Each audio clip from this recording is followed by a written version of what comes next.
esperava a cidade que tem fundamentos, da qual o artífice e construtor é Deus. Pela fé também a mesma Sara recebeu a virtude de conceber e deu à luz já fora da idade, porquanto teve por fiel aquele que lhe tinha prometido.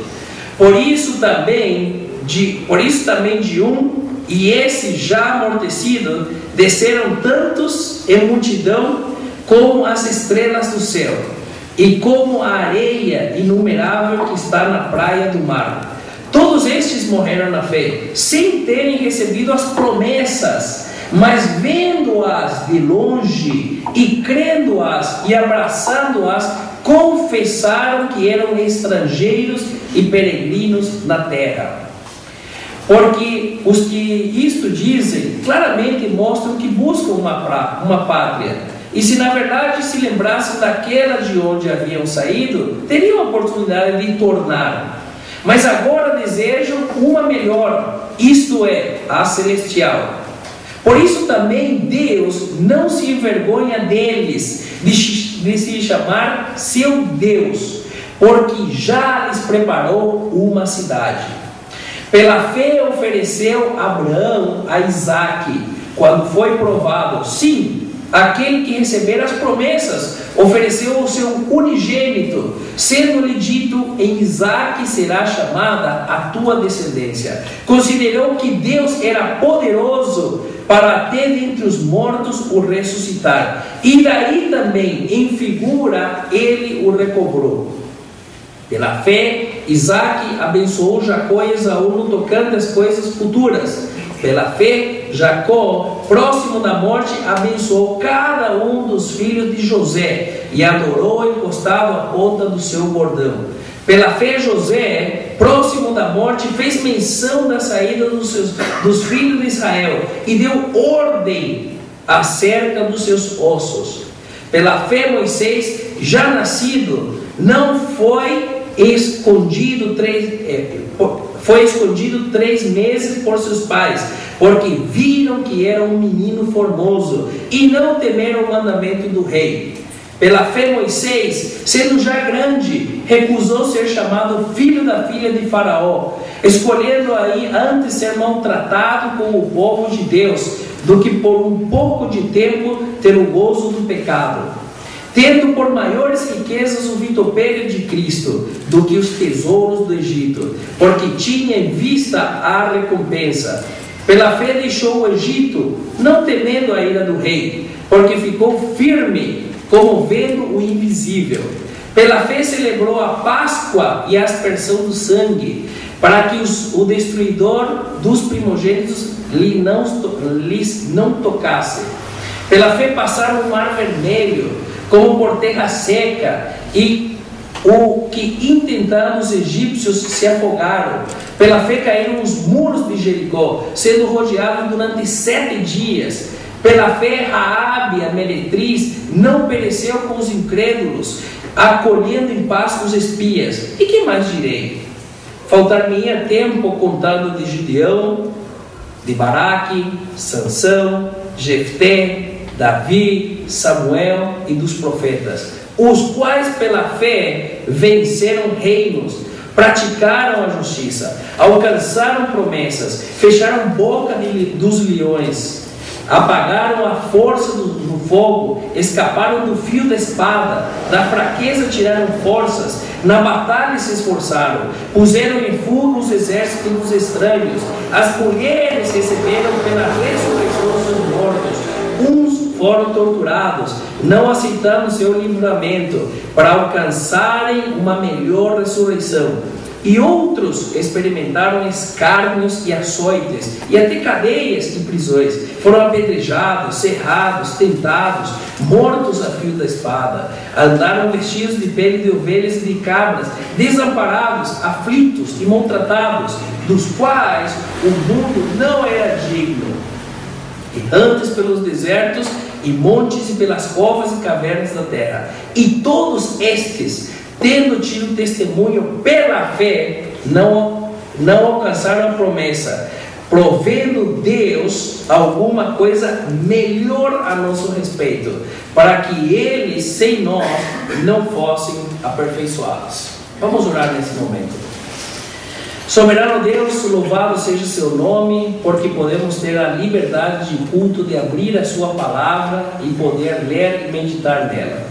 Pai, muito obrigado pelo relato de Hebreus no capítulo 11. Pedimos que seu Espírito Santo fale aos nossos corações. Nós precisamos de Ti. Sem Ti nada podemos fazer.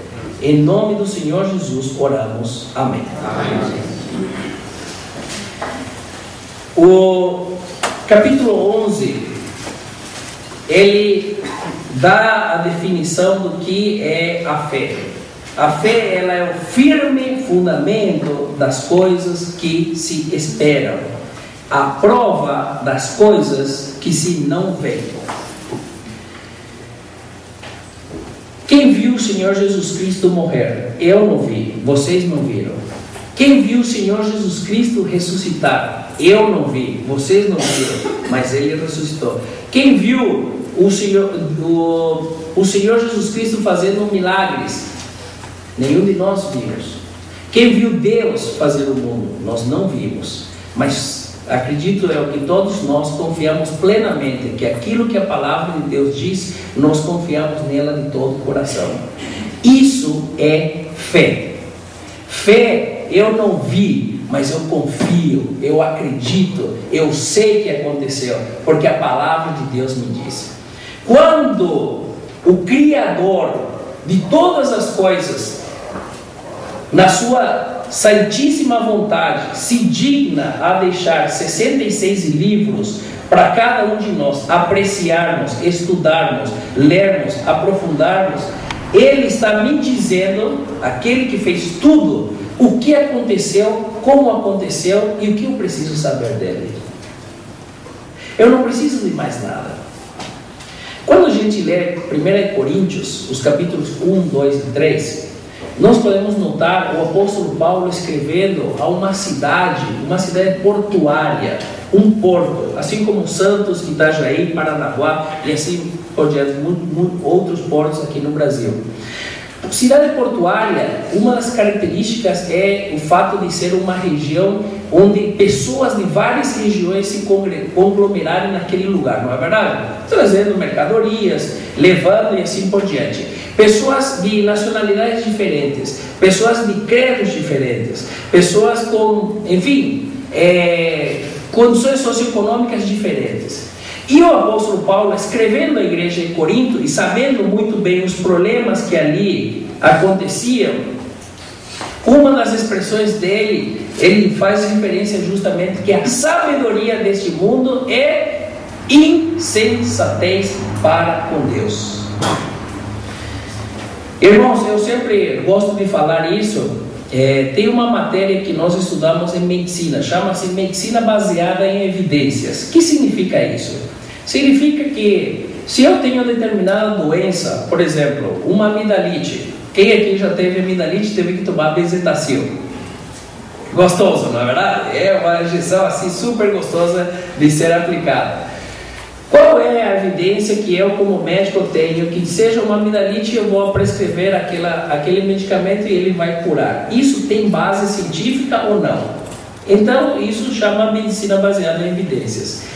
Sabe que essa matéria me mostra que se um livro for lançado agora, hoje, dia 17 de agosto de 2012, hoje eu compro esse livro está desatualizado já há um ano.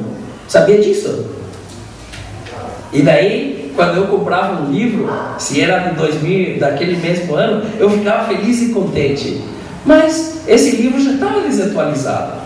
Vocês sabiam, irmãos, que 5 anos, em torno de 5 a 10 anos depois que um médico se forma, 50% daquilo que aprendeu na faculdade hoje já não serve mais? Vocês sabiam disso? Isso na minha área, não sei na área do que os irmãos trabalham. Agora, isso aqui desatualiza? Não. Esse aqui não desatualiza. Por isso que quando eu leio esse versículo 1, eu posso confiar em Deus, eu posso descansar em Deus, e eu posso saber que se a minha fé estiver fundamentada na pessoa do Senhor Jesus Cristo, eu estou na rocha firme, porque Ele é o único Deus vivo e verdadeiro. Ele sabe tudo, Deus sabe tudo, Deus não precisa de mais nada, e tudo aquilo que nós precisamos saber, Ele deixou aqui escrito para cada um de nós. Agora tem outra coisa mais interessante ainda. O versículo 6 diz que sem fé é impossível agradar a Deus.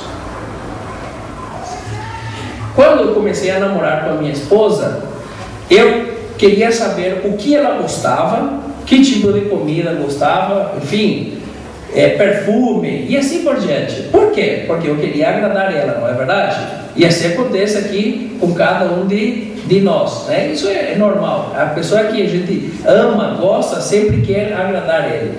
A única maneira de agradarmos Deus é cada dia mais mostrarmos a nossa fé nele. E a fé começa na salvação, mas a tendência dela deve ser de crescimento. João capítulo 3, versículo 30, João Batista fala: é necessário que ele e que eu diminua. E só ele crescendo dentro de mim e Adolfo diminuindo cada vez mais, é que a minha fé crescerá. A fé vem pelo ouvir, e ouvir pela palavra de Deus. Se eu não gasto tempo lendo a Bíblia, eu não crescerei na minha fé. Então, como é que Adolfo quer agradar a Deus? Sem fé é impossível agradar a Deus.